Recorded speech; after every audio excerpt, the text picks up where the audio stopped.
Good evening. So, tonight I want to talk about lien sales or mechanic storage lien sales.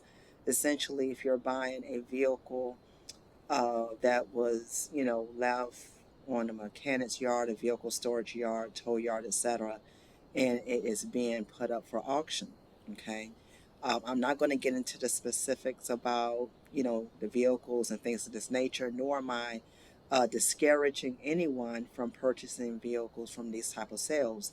Actually, you can come across some nice vehicles from these type of sales. That's not my issue or my concern, but rather I want to focus on the paperwork. Okay, what should you be receiving? Okay, if anything at all. Okay, a lot of times when you go to these type of sales, you only focus on getting a vehicle at a low price, hoping that you get a decent vehicle, and that's good. But a lot of times, the main concern is that paperwork. Okay, sometimes you'll come across a lien sale notice where you are warned that no title is going to be granted or no title is on hand from the auctioneer, from the sheriff, etc., to give you. So essentially, you will be responsible for obtaining a title to that vehicle yourself. And let me just stop here for a brief moment. When I say no title, I'm talking about no paperwork either. Okay, so there are cases where you will go to these lien sales, and at best, you'll just probably get a bill of sale, maybe, and the keys to the car, but you're not getting any paperwork that was filed. You're not getting the title for that vehicle either. So be very mindful.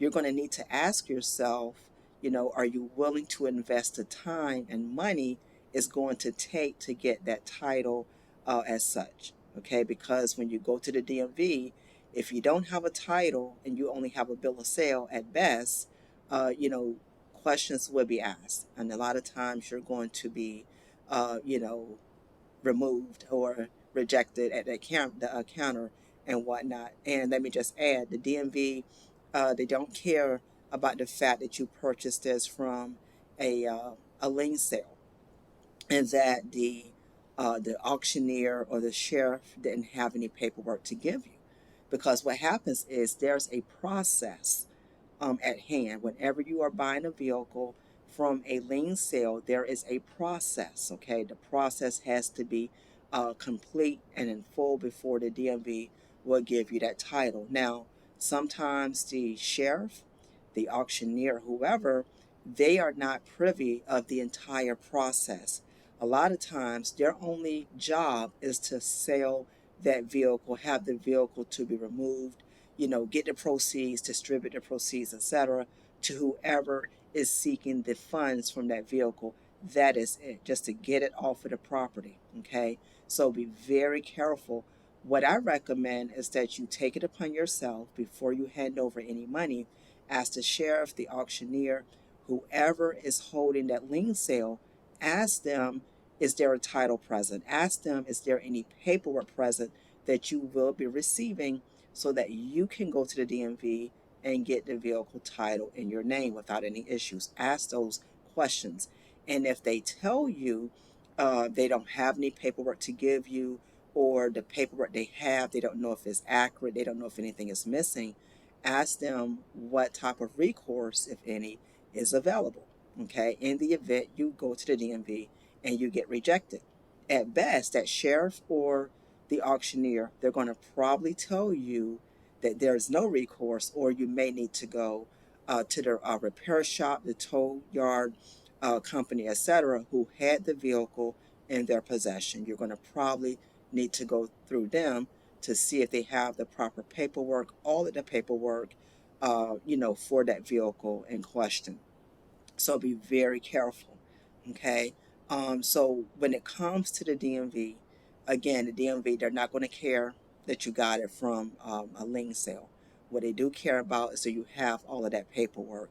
There's a filing process that goes involved. Okay. Where owners notified, is there a lien on the vehicle?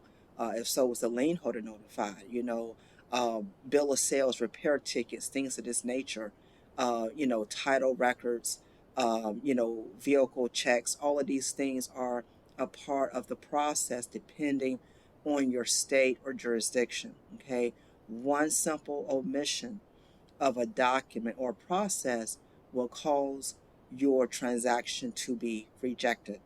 Okay, another thing I want to point out is be very careful if you are buying a vehicle from someone and they told you they purchased the vehicle from a lien sale, a vehicle lien sale. Be very careful with that type of transaction, because what could also happen is they very well may have purchased the vehicle from that lien sale, but it's no guarantee that they're going to be giving you the proper paperwork.